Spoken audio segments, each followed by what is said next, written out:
Everybody, हमारे पास एक container है।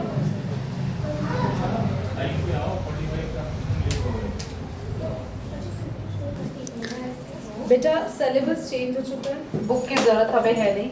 I am going to teach you according to the new guidelines of class 9। और नहीं बंद कर दो, न्यू गाइडलाइंस जो क्लास 9 की है उस अकॉर्डिंगली हम टीच करेंगे आपको।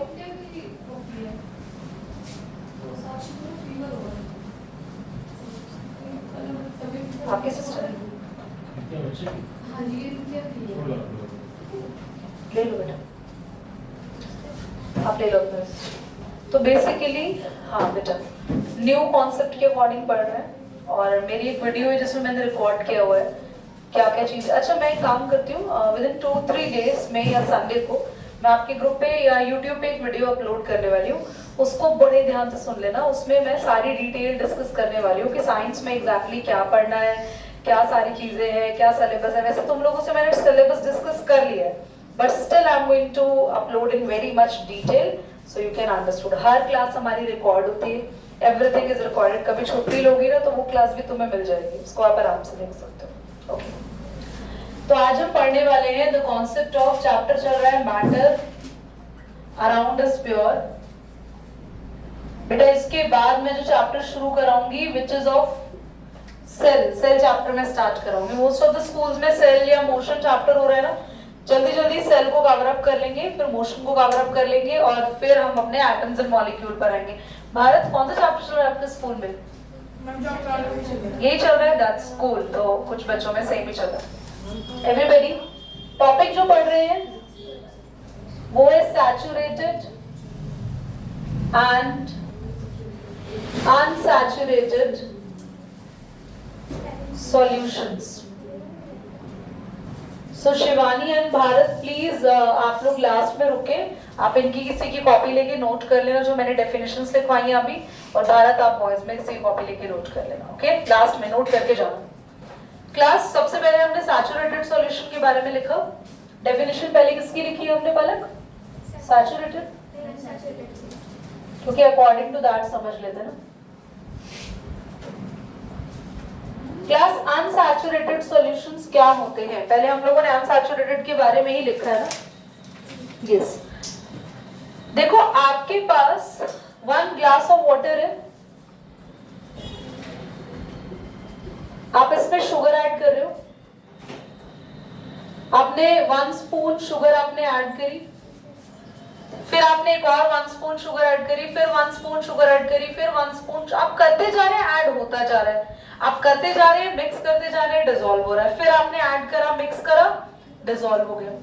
अगर कॉन्स्टेंटली सॉल्यूट वो होता है जो चीजें हम ऐड करते हैं डिसॉल्व करने के लिए, और जिसमें हम चीजों को घोल रहे हैं, डिसॉल्व कर रहे हैं, उसको बोलते हैं सॉल्वेंट। ओके, तो when more and more solute can be add, जब ज्यादा से ज्यादा सॉल्यूट ऐड किया जा सकता है लिक्विड के अंदर, तो ऐसे सॉल्यूशंस को बोलते हैं अनसैचुरेटेड। मतलब इसमें अभी स्टॉप नहीं होगा और आप शुगर डाल सकते हो, जब तक शुगर ऐड होती रहती है तब तक ऐसे सॉल्यूशंस का क्या नाम देंगे? अनसैचुरेटेड। पर बच्चों आप घर पे भी ट्राई कर सकते हो, ऐसा होता है जब आप बहुत सारी शुगर डिसॉल्व करोगे तो एक स्टेज ऐसी आएगी, एक टाइम ऐसा आएगा, अब आपने शुगर डाली और कितना मर्जी हिला दिया वो मिक्स नहीं होगी।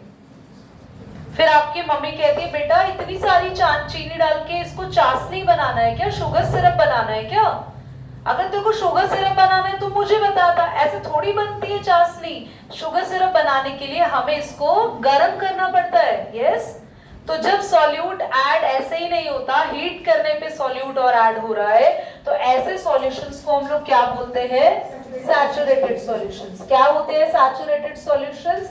जिसमें मैंने आपको डेफिनेशन लिखवाया है, no more solute can be dissolved और एडेड, है ना, एट दैट टेम्परेचर। मतलब इस टेम्परेचर पे तो और अब चीनी घुलने वाली नहीं है, क्योंकि कैसा सॉल्यूशन बन चुका है? सैचुरेटेड। अगर आपको अब और मिक्स करना है तो आप इसको क्या करो? हीट करो। तो ऐसे सॉल्वेंट, ऐसे लिक्विड जिसमें मोर एंड मोर सॉल्यूट ऐड हो सकता है उन्हें कहते हैं अनसैचुरेटेड, और जिनमें नहीं ऐड हो सकता उन्हें कहते हैं, समझ में आ गया? आपको समझ आया? चलिए चलिए बोर्ड पे देखेंगे, जल्दी से समझेंगे। एक तो इसके बाद हमारा एक टॉपिक था सॉल्युबिलिटी, है ना? सॉल्युबिलिटी लिखा था ना क्लास? सॉल्युबिलिटी की डेफिनेशन रीड करो, सभी बच्चे रीड करो जो आपने अपनी नोटबुक में लिखी थी। The maximum amount of solute which can be dissolved in 100 gram of solvent. देखो आपने सॉल्वेंट जिसमें आप चीजें डिसॉल्व करो कितना लिया है?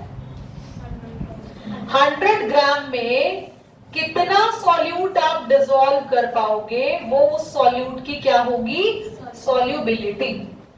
अच्छा, कोई सॉल्यूट ऐसा है जिसकी सॉल्युबिलिटी ज्यादा होती है और किसी की बिल्कुल नहीं होती, किसी की कम होती है। जितना जल्दी सॉल्ट भारत, जितना जल्दी सॉल्ट पानी में घुल जाता है, क्या उतनी जल्दी शुगर भी घुल जाती है? उसको टाइम लगता है ना। We need to constantly stir the water, है ना? हमें लगातार पानी को स्टिर करना पड़ता है, तब जाके तो शुगर डिसॉल्व होती है।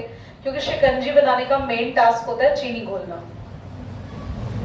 सबसे ज्यादा आलस आता है हमें शिकंजी बनाने में एट दैट टाइम। और कितनी बार तो ये होता है उसको कर रहे लास्ट में थोड़ी सी वो बची जाती है। हाँ स्टिल मुझे लग रहा है यहाँ कोई आइडिया नहीं है ना शिकंजी कैसे बनती है, नहीं ना? No idea? पैकेट वाली लाता, घर में बनाओ। हाँ, don't eat preservatives. Okay, so coming to the fact now, solubility कैसे चेक करते हैं? किसी भी सॉल्यूट की सॉल्युबिलिटी चेक करनी है तो आपको जिसमें डिसॉल्व करना है उसका कितना वेट लेना है? 100 ग्राम। 100 ग्राम आप वाटर ले लो, 100 ग्राम आप कोई भी सॉल्यूट ले लो, सॉल्वेंट ले लो, उसमें जितना सॉल्यूट डिसॉल्व हो गया वो उसकी सॉल्युबिलिटी होगी। अब दीदी हमें समझ नहीं आ रहा 100 ही क्यों लेना है? क्योंकि साइंस में किसी भी चीज को सेट करने के लिए वेट दे दिया गया है, डेफिनेशन बनाने के लिए वेट दे दिया गया है। कंपेयर कैसे करेंगे? एक बात बताओ, कंपैरिजन करना है आप लोगों को, आप अच्छे स्टूडेंट हो या नहीं, तो क्या देखते हैं? मार्क्स देखते हैं। और मार्क्स को कितने में से देखते हैं? 100 में से देखते हैं। अब 100 में से क्यों देखते हैं? अलग अलग स्कूल का अलग अलग रूल है भाई। ऐसे ही साइंस ने रूल बना दिया सॉल्युबिलिटी चेक करने के लिए आप कितने ग्राम में डिसॉल्व करोगे सॉल्यूट को? 100 ग्राम। 100 ग्राम में कोई सॉल्यूट है, वो हमने लिया 30 ग्राम, 30 का 30 मिक्स हो गया वो। और एक सॉल्यूट है जो हमने लिया 10 ग्राम, वो 10 ग्राम भी मिक्स नहीं हो रहा, तो किसकी सॉल्युबिलिटी ज्यादा होगी? 30 ग्राम वाले, क्योंकि वो इतना सारा इसमें मिक्स हो गया। और वो 10 भी मिक्स नहीं हो रहा तो उसकी सॉल्युबिलिटी कम होगी। तो आपको चेक करना है कि 100 ग्राम सॉल्वेंट में आप कितना सॉल्यूट मिक्स कर पा रहे हो, वो होगा उसका सॉल्युबिलिटी। चलो अब मैंने आपको एक चीज लिखवाई है सॉल्युबिलिटी के फैक्टर्स, वो समझते हैं जो भी आपने पॉइंट्स लिखे। जल्दी जल्दी हम क्या पढ़ रहे हैं? सॉल्युबिलिटी के फैक्टर्स। ध्यान से समझना, सॉलिड इन लिक्विड के हम फैक्टर्स पढ़ रहे हैं। किसी भी सॉलिड को आपको किस में मिक्स करना है? तो इसका पहला फैक्टर मैंने लिखवाया टेम्परेचर। टेम्परेचर इंक्रीज करने से सॉल्युबिलिटी इंक्रीज हो जाती है, पता है आपको? जैसे ही टेम्परेचर बढ़ाओगे अब ज्यादा चीनी मिक्स हो जाएगी पानी में, है ना? शुगर सिरप कैसे बनाया था हमने? गरम करा था। हम जो सब्जियां बनाते हैं, दाल बनाते हैं घर में, उसके लिए भी हमें गरम करना पड़ता है चीजों को। क्यों गरम करते हैं? ताकि अच्छे से मसाले घुल जाएं, ताकि अच्छे से चीजें बन जाए, है ना? तो गरम करने में सॉल्युबिलिटी हमेशा बढ़ जाती है। तो किसी भी सॉलिड को किसी भी लिक्विड में डिसॉल्व करना है तो टेम्परेचर क्या करना पड़ेगा? इंक्रीज। टेम्परेचर इंक्रीज करते हैं तो क्या हो जाता है? सॉल्युबिलिटी भी, देन सॉल्युबिलिटी इंक्रीजेस। ये मैंने फैक्टर सब लिखवा दिए, ओके? इसी में ही था। कार्तिक यहाँ देखो, सो नहीं बेटा। टेम्परेचर अगर डिक्रीज करेंगे देन सॉल्युबिलिटी क्या होगी? जल्दी बोलो। डिक्रीज करेंगे। टेम्परेचर अगर बढ़ाओगे तो सॉलिड ज्यादा डिसॉल्व होगा, और अगर टेम्परेचर कम करेंगे तो सॉलिड का डिसोल्यूशन थोड़ा कम हो जाएगा। सेकंड में है pressure. No effect on solid. याद रखना, प्रेशर का कोई इफेक्ट नहीं पड़ता सॉलिड पे। आप प्रेशर कितना मर्जी बढ़ा लो, सॉलिड को कितना भी प्रेशर दे दो, कोई इफेक्ट नहीं पड़ेगा। पता है क्यों? क्योंकि जैसे मान लो ये चेयर है, मैं चाहती हूँ कि मैं प्रेशर दूं ताकि ये चेयर थोड़ी सी पतली हो जाए, पॉसिबल है? स्पॉन्ज थोड़ी है ये तो सॉलिड है ना? आप लोग कंप्रेस कर सकते हो। दी एयर को कंप्रेस, हाँ आप एयर को बॉटल में भर तो देते हो, बंद तो कर देते हो। कैसे दे दी? सॉफ्ट ड्रिंक्स, कोल्ड ड्रिंक्स जो पीते हैं उसमें एयर भरी होती है ना, तो एयर तो प्रेशर करके बंद करी जा सकती है, पर क्या सॉलिड को प्रेशर करा जा सकता है? नहीं। तो सॉलिड की सॉल्युबिलिटी में प्रेशर का कोई भी रोल नहीं होता। थर्ड में हमने पढ़ा गैस एंड लिक्विड। ध्यान से समझना, गैस एंड लिक्विड। गैस की बेटा उल्टी कहानी है। यहाँ टेम्परेचर बढ़ाते थे, सॉल्युबिलिटी बढ़ती थी, यहाँ उल्टी कहानी है। अगर आपने टेम्परेचर इंक्रीज करा तो आपकी सॉल्युबिलिटी कम हो जाएगी। कोई एग्जांपल दूं? आप लोग नोटिस करो, आप लोगों को कोल्ड ड्रिंक ठंडी अच्छी लगती है या गर्म? ठंडी। क्यों? क्योंकि हम अगर बर्फ डाल के, आइस क्यूब्स डाल के कोल्ड ड्रिंक रखते हैं तो उसको पीने में ना एक फिज जैसा हमें फील होता है, उसमें जो गैस होती है वो फील होती है। पर अगर कोल्ड ड्रिंक गर्म हो जाए, बॉटल बिल्कुल गर्म हो, कोल्ड ड्रिंक निकालो, उसमें गैस ही फील नहीं होगी, ऐसा लगेगा प्लेन पानी पी रहे हैं। यस और नो? क्योंकि गर्म कोल्ड ड्रिंक का मतलब है टेम्परेचर बढ़ा हुआ है, और टेम्परेचर बढ़ा है तो गैस की सॉल्युबिलिटी उसमें कम हो गई, गैस तो सारी बाहर निकल गई। इसलिए कोल्ड ड्रिंक की बोतल पे भी पीछे लिखा होता है store in cool and dry place. क्यों ठंडी जगह रखें? क्योंकि ठंडी जगह रखोगे, टेम्परेचर अगर क्या होगा, टेम्परेचर अगर कम होगा तो गैस की सॉल्युबिलिटी क्या होगी? जल्दी बोलो। ज्यादा होगी। टेम्परेचर और सॉल्युबिलिटी उल्टा चलते हैं गैस के लिए। गैस को अगर आपको कहीं डिसॉल्व करना है, गैस को कहीं पकड़ के रखना है, तो टेम्परेचर कैसा रखना होगा? भारत कम। भारत आप ध्यान नहीं दे रहे बेटा।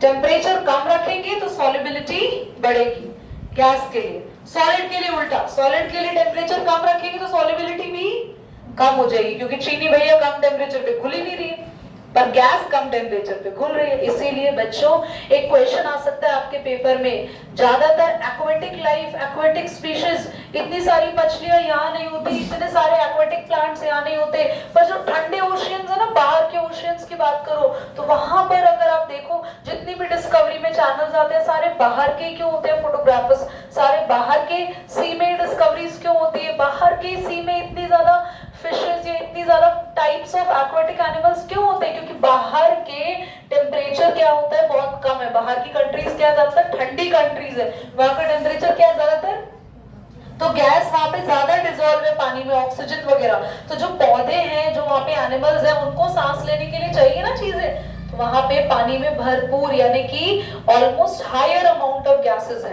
पर अगर यहाँ पे हम इंडिया के सी की बात करें, जो केरला साइड है, बैंगलोर साइड है, तो यहाँ पे क्या है? टेम्परेचर बहुत ज्यादा बढ़ा हुआ है, तो इतनी ज्यादा गैस हमारे सी में डिसॉल्व नहीं है, तो इतनी एक्वेटिक लाइफ भी हमारे यहाँ नहीं होती। यस और नो? तो जहां पर टेम्परेचर कम होगा गैस वहीं पर ही ज्यादा डिसॉल्व होगी। जहां पे टेम्परेचर हाई कर दिया गैस की सॉल्युबिलिटी कम। क्लियर?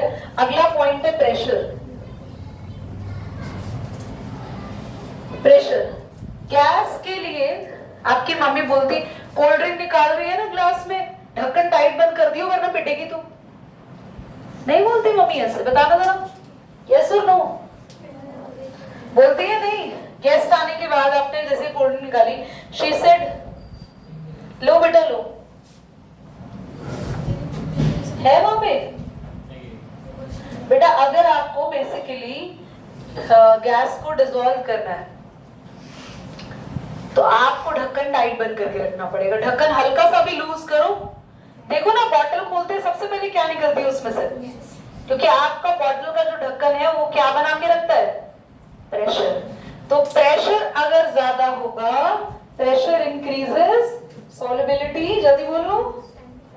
सॉल्युबिलिटी क्या होगी? इंक्रीज या डिक्रीज? सुबह प्रेशर बढ़ाएंगे तो सॉल्युबिलिटी इंक्रीज या decrease?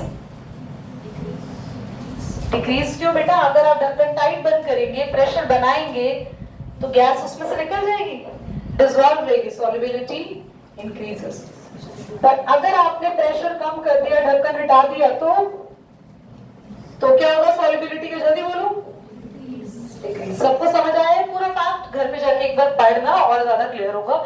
Next heading class, next topic है हमारे पास जो कि एग्जाम में 100% आता है, जिस पे difference between the the topic is chemical and physical change. Class ऐसे चेंजेस लिसन वेरी केयरफुली, ऐसे चेंजेस जिसमें कोई ना कोई न्यू प्रोडक्ट फॉर्म्ड हो, नई चीज बने, और या तो हमें हीट या एनर्जी देनी पड़े या उससे हमें मिले। एग्जाम्पल, आपके पास एक पेपर है, आप अगर उसको टीयर करते हैं, you are tearing the paper और यू आर बर्निंग पेपर।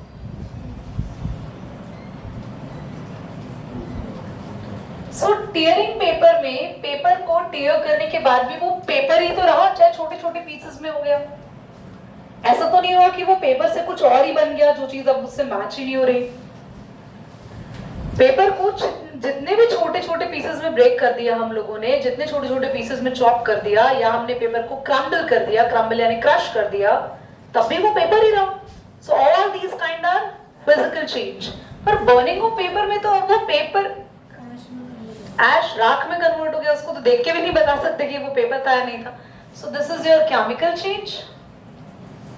और इसमें आपको देखा, आपको हीट देना पड़ा, और वो भी बहुत ज्यादा एनर्जी देनी पड़ी। यहाँ बहुत कम एनर्जी, बस एनर्जी नाम की लगी आपकी, खत्म।